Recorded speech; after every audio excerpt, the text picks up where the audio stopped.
শুরুতে জানিয়ে দেব, এবার শত্রুদের জন্য পবিত্র ক্রোধ আর কঠোর প্রতিশোধ অপেক্ষা করছে হুঁশিয়ারি আইআরজিসির।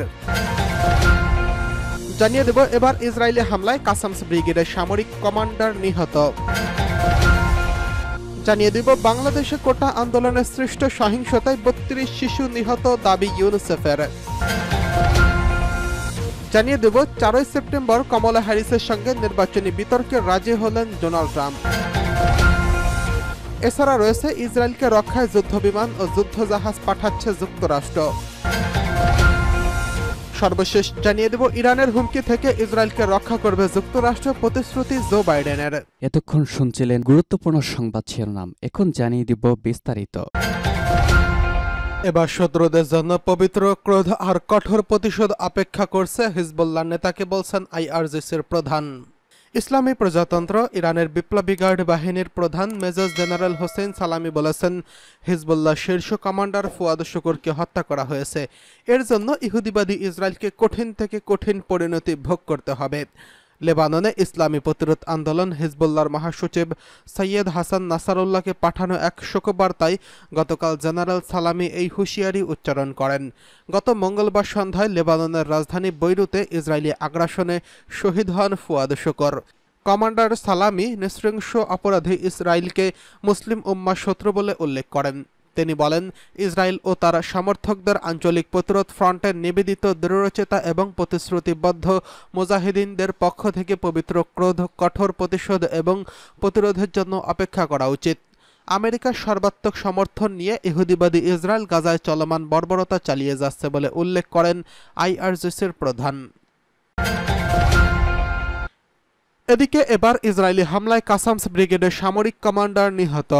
অধিকৃত পশ্চিম তীরে একটি গাড়িতে ইসরায়েলি বিমান হামলায় ফিলিস্তিনের সশস্ত্র স্বাধীনতাকামী সংগঠন হামাসের সামরিক শাখার প্রধান কাসামস ব্রিগেডের কমান্ডার নিহত হয়েছেন।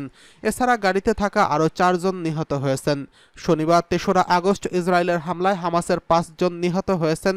প্রতিবেদনে বলা হয়েছে, পশ্চিম তীরে তুল কারেম হামাসের সামরিক শাখা কাসামস ব্রিগেডের নেতা ছিলেন তিনি যেই গাড়িতে ভ্রমণ করেছিলেন সেই সময় তার উপর ইসরায়েলি হামলার পরে তিনি নিহত হয়েছেন। অধিকৃত পশ্চিম তীরের শহর তুল কারেমের কাছে নিহত 5 জনের মধ্যে হাইথাম বালিদিও রয়েছেন। গাড়ির বাকি 4 জন আরোহী পরিচয় এখনও শনাক্ত করা যায়নি। ইসরায়েল তার এই দায় স্বীকার করেছে। সামরিক বাহিনী বলছে, গাড়িটিতে একটি সন্ত্রাসী বাহিনী ছিল। এদিকে বাংলাদেশে কোটা আন্দোলনে সৃষ্ট সহিংসতায় ৩২ শিশু নিহত দাবি ইউনিসেফের। বাংলাদেশে কোটা আন্দোলনকে ঘিরে সহিংসতায় অন্তত ৩২ শিশু নিহত হয়েছে উল্লেখ করে উদ্বেগ জানিয়েছে জাতিসংঘের শিশু ও সাংস্কৃতিক বিষয়ক সংস্থা ইউনিসেফ। শুক্রবার ২রা আগস্ট সংস্থাটি জানায়, দক্ষিণ এশিয়ার আঞ্চলিক প্রধান সঞ্জয় উইজেস্কের এক বিবৃতিতে এই উদ্বেগ প্রকাশ করা হয়েছে। সংস্থাটির ওয়েবসাইটে প্রকাশিত বিবৃতিতে বলা হয়েছে, ইউনিসেফ নিশ্চিত হয়েছে জুলাই মাসে আন্দোলনকে ঘিরে সহিংসতায় অন্তত ৩২ শিশু নিহত হয়েছেন। আরও অনেক শিশু আহত ও আটক হয়েছে। ইউনিসেফ সব ধরনের সহিংসতার নিন্দা জানায় বলে বিবৃতিতে উল্লেখ করা হয়েছে। এতে সংস্থাটির পক্ষ থেকে নিহত শিশুদের পরিবারের সদস্যদের প্রতি শোক ও সমবেদনা জানানো হয়েছে। ইউনিসেফ বলছে, শিশুদের সুরক্ষা সবসময় নিশ্চিত করতে হবে, এটি সবার দায়িত্ব। সংস্থাটির দক্ষিণ এশিয়ার প্রধান বলেছেন, আন্তর্জাতিক মানবাধিকার এবং শিশু অধিকার সনদ অনুসারে বাংলাদেশে শিশুদের আটক করা সব পরিস্থিতি অবসান করতে হবে। কোনো শিশু যদি আইন প্রয়োগকারী সংস্থার সঙ্গে সংঘাতে পড়ে তবে তা তাদের জন্য অত্যন্ত ভীতিকর হতে পারে। তিনি আরও বলেছেন, সরকার, ইউনিসেফের অংশীদার ও সংস্থাগুলো এবং তরুণদের সঙ্গে বৈঠকে আমি জাতিসংঘের শিশু অধিকার সনদের উপর গুরুত্ব আরোপ করছি।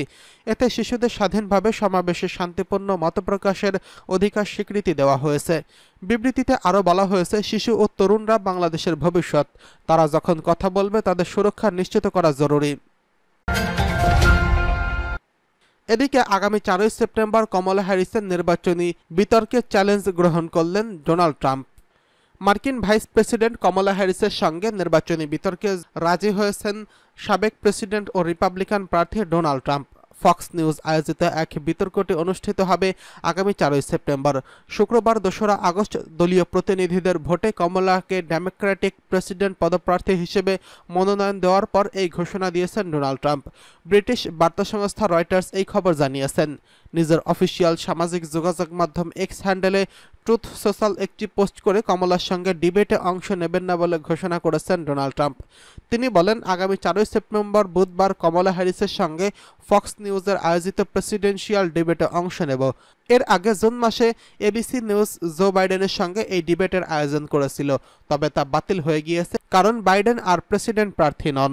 কমলা হ্যারিসের বিরুদ্ধে প্রেসিডেন্টের বিতর্কটি পেনসিলভানিয়ায় অনুষ্ঠিত হবে। মডারেটর হিসেবে উপস্থিত থাকবেন ব্রেথ বায়ার এবং মার্থা ম্যাককালাম। পোস্টে ট্রাম্প আরও বলেন, বিতর্কটি হলো ভর্তি দর্শকদের সামনে হওয়া উচিত। এর আগে বিতর্ক কোনো দর্শক ছিল না বলে উল্লেখ করেছেন তিনি। এর আগে 17 সেপ্টেম্বর নির্বাচনে বিতর্কের জন্য ট্রাম্প ও কমলাকে আমন্ত্রণ জানিয়েছিল ফক্স নিউজ। কমলা বলেছিলেন তিনি বিতর্কের জন্য প্রস্তুত, কিন্তু কমলাকে আনুষ্ঠানিকভাবে প্রার্থী নির্বাচিত না হওয়ায় তার সঙ্গে বিতর্কে যেতে চাননি ডোনাল্ড ট্রাম্প। এদিকে ইসরায়েলকে রক্ষায় আবারও যুদ্ধ বিমান ও যুদ্ধজাহাজ পাঠাচ্ছে যুক্তরাষ্ট্র। ইসরায়েলের যে কোনো মুহূর্তে হামলা চালাতে পারে ইরান, আর এমন আশঙ্কায় ঘুম হারাম হয়ে গেছে ইসরায়েলের সবচেয়ে ঘনিষ্ঠ মিত্র আমেরিকার। ইরানের হামলা প্রতিহত করতে যে কোনো কিছু করতে তারা প্রস্তুত রয়েছে। এমনকি ইসরায়েলকে বাঁচাতে মধ্যপ্রাচ্যে আরও যুদ্ধজাহাজ এবং বিমান মোতায়েন করেছে যুক্তরাষ্ট্র। মধ্যপ্রাচ্যে নতুন করে আরও যুদ্ধজাহাজ এবং বিমান মোতায়েনের কথা নিশ্চিত করেছে পেন্টাগন। এছাড়া ইসরায়েলকে রক্ষায় ক্ষেপণাস্ত্র প্রতিরক্ষা বাহিনীর মোতায়েন করার কথা জানিয়েছিল মার্কিন প্রতিরক্ষা দফতর। হামাসের রাজনৈতিক শাখার প্রধান নেতা ইসমাইল হানিয়া এবং হিজবুল্লাহর এক নেতা নিহত হওয়ার ঘটনায় মধ্যপ্রাচ্যে উত্তেজনা সৃষ্টি হয়েছে। গত বুধবার ইরানের নতুন প্রেসিডেন্ট মাসুদ পেজেশকিয়ানের শপথ গ্রহণ অনুষ্ঠানে যোগ দিতে তেহরানে গিয়ে হামলার শিকার হয় ইসমাইল হানিয়া। তার মৃত্যুর ঘটনায় ইরানের সর্বোচ্চ নেতা আয়াতুল্লাহ খামেনি ইসরায়েলের বিরুদ্ধে কঠোর শাস্তি হুঁশিয়ারি করেছেন। এছাড়া তিনি 3 দিনের রাষ্ট্রীয় শোক ঘোষণা করেছেন। 62 বছর বয়সী ইসমাইল হানিয়া হামাসের একজন প্রভাবশালী নেতা ছিলেন। গাজা যুদ্ধ বন্ধে তিনি ইসরায়েলের সঙ্গে আলোচনার নেতৃত্ব দিয়ে আলোচনায় রয়েছিলেন। তার মৃত্যুর কয়েক ঘন্টা পরই হিজবুল্লাহ শীর্ষ কমান্ডার ফুয়াদ শুকুরের নিহত হওয়ার খবর আসে। পেন্টাগন এক বিবৃতিতে জানিয়েছেন, ইসরায়েল বাহিনীকে সহযোগিতা করার জন্য যুক্তরাষ্ট্রের নিরাপত্তা বাহিনী মোতায়েনের পাশাপাশি একাধিক পদক্ষেপ নিয়েছে। এছাড়া ব্যালিস্টিক ক্ষেপণাস্ত্র প্রতিরক্ষা ব্যবস্থাও মোতায়েন করা হয়েছে। এদিকে ইসমাইল হানিয়া নিহতের ঘটনায় হামলা নিয়ে কোনো মন্তব্য করেনি ইসরায়েল। তবে ইসরায়েলের প্রধানমন্ত্রী বেঞ্জামিন নেতানিয়াহু হিজবুল্লাহ শীর্ষ কমান্ডার শুকুর নিহত হওয়ার ঘটনায় দায় স্বীকার করেছেন। ইরানের হুমকি থেকে ইসরায়েলকে রক্ষা করবে যুক্তরাষ্ট্র, প্রতিশ্রুতি জো বাইডেনের। মার্কিন প্রেসিডেন্ট জো বাইডেন বলেছেন, ইরান থেকে আসা সব হুমকির বিরুদ্ধে ইসরায়েলকে রক্ষায় প্রতিশ্রুতিবদ্ধ যুক্তরাষ্ট্র।